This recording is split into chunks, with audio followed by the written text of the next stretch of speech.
So the two books that I read were Ink by Amanda Sun and Every Day by David Levithan. The first book that I finished reading was Ink. It actually has a very, very pretty cover.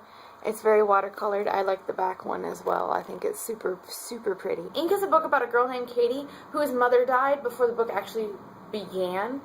She's living in Japan with her aunt while the custody situation can be figured out, whether or not she's going to stay with her aunt or she's going to move back to Canada to live with her grandparent. So Katie's never spoken Japanese. She's never been to Japan. She's never really been outside of the country until she moves here.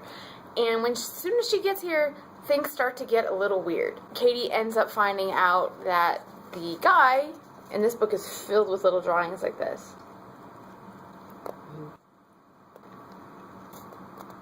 What was I saying before I started showing you guys these pictures?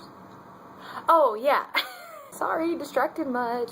So she finds out that the guy, his name is Tomohiro, actually has very big art ability, and his drawings move. Yeah. And this ends up being a struggle between her and Tomohiro as he's trying to push her away, and she is, like any typical American girl, just keeps on pushing.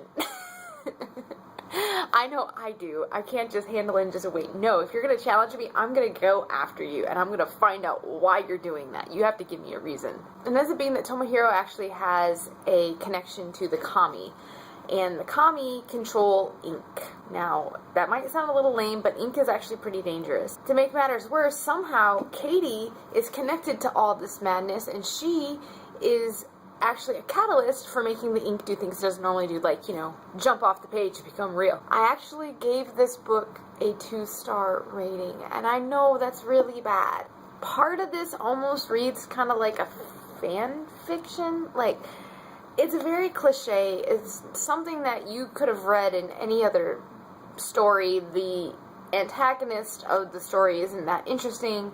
The characters aren't that interesting. I just wanted to see what was going to happen. I just wanted, like I told you guys before, I need to know the reason, and I want to know what Katie is. Oh, I do want to read the next one, and I'm hoping the next one is actually better, because I feel like this story is good, but I felt like it could have been executed a lot better. Every day was a different read for me because there's a lot of stuff going on in a Levithan book that I do not normally read. I don't have much of an interest in LGBT literature, and that's just me. It's just I can't connect to it because I'm not that way.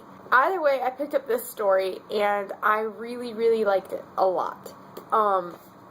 Every day covers a whole lot of different things in a way that most books can't do. The main character, A, which he doesn't actually have a name, and I don't even know if he should really be called a he, because he says he doesn't have a gender. At the same time, I don't know, he just came off as a he to me. I don't know! Can I just call him a he? I'm gonna just call him a he. He could be a she. He could be a whatever. I don't even know. He doesn't have a body. Well, I guess that kind of takes care of that part of the explanation, doesn't it? A doesn't have a body. A is pretty much just I guess a soul. He moves between bodies. Every morning he wakes up as somebody else. So it's like he's just this consciousness that exists and is at midnight is transferred to another body and into another person. So every day when he wakes up, he's somebody else. He could be a girl, he could be a boy, he could be a drug addict, he could be gay, he could be lesbian, he could be transgendered, he could be all other craziness sorts of things. He could come from abusive families, he could be poor, he could be rich, he can be pretty much anything. Normally, A does not get too involved in whoever's life he's in that day. He can access their memories and he can make them act as themselves, and he tries not to change anything too terribly much until he wakes up as Justin and he meets Rhiannon. Rhiannon catches him off guard because she is completely different from anything else he's ever seen, and as much as he tries not to get attached, he gets attached. And that leads him to constantly having to find a way back to her. It's not as easy as it sounds, because just because he's waking up in a different body every day doesn't mean he's waking up in a different body in the same place. Eventually he comes forth and he lets Rhiannon know what he is, with the hope that she'll be accepting of it, and she is. It just takes her some time. A and Rhiannon are trying throughout this book to figure out how they can work out a relationship between themselves if every day that he wakes up as somebody else. I don't want to spoil too much of this book because it was really, really good, and I gave it 4 stars, even though a lot of the subject matter is stuff that I'm not necessarily involved in or like have very strong feelings about or even really connect with. This was still a really good book. It makes you think.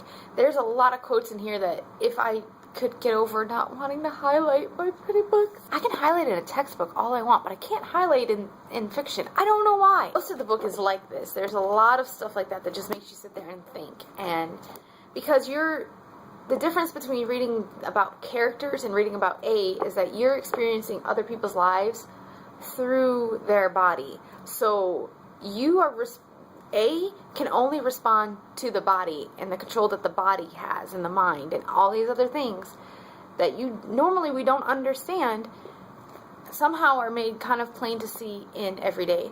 And it wasn't an easy read. It was kind of a hard read, and I actually, not because the language was hard, but because it really makes you think.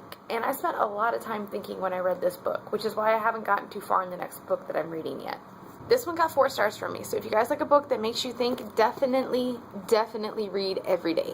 I'm really behind on my book reads challenge. I wanted to read 50 books this year, and I've only managed to read 32, which means I still have 18 books left to read and about 3 months.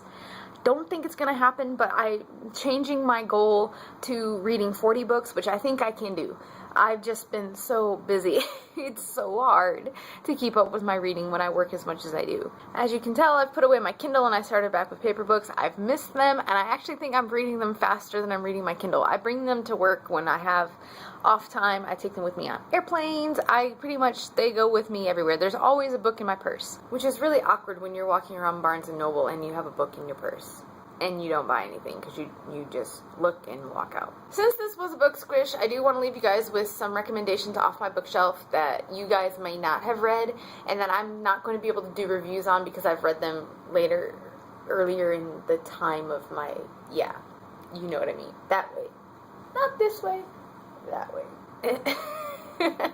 So let me grab a couple of them for you real quick and I'll show them to you. Okay guys, you ready? Recommendation number 1 is not a young adult. I know I read a lot of young adult fiction, but this is a regular fiction book. It's called The 13th Tale. It's by Diane Setterfield, and this book is awesome. I feel so silly because if I give you guys the description of what this book is really about, you're gonna laugh. This is a book about a girl who loves books, who writes books about people who write books, and is writing a book about an author who writes books. Guys, do not let this stop you from reading this book. I am dead serious. Yeah, so I don't want to tell you guys anything about this book. I just want you to go read it. Just 5 stars. Read this book. You guys better go read it.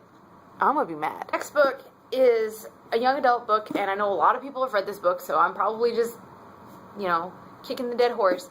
But The Fault in Our Stars. And I'm suggesting this book right now because I watch the Vlog Brothers pretty religiously, and I follow them on Facebook and on Twitter. And John has been on the Tifios movie set for a while, and I am so excited that this book is getting a movie. Like, I really am. When I read The Fault in Our Stars, I had to force myself to stop reading the first day so that it would last me more than one day. I'm not even kidding you guys. I think I read through the first 250 pages in the first day. This book, please pick it up. It's really good. Anyway, so until next time, guys, I'll see you later.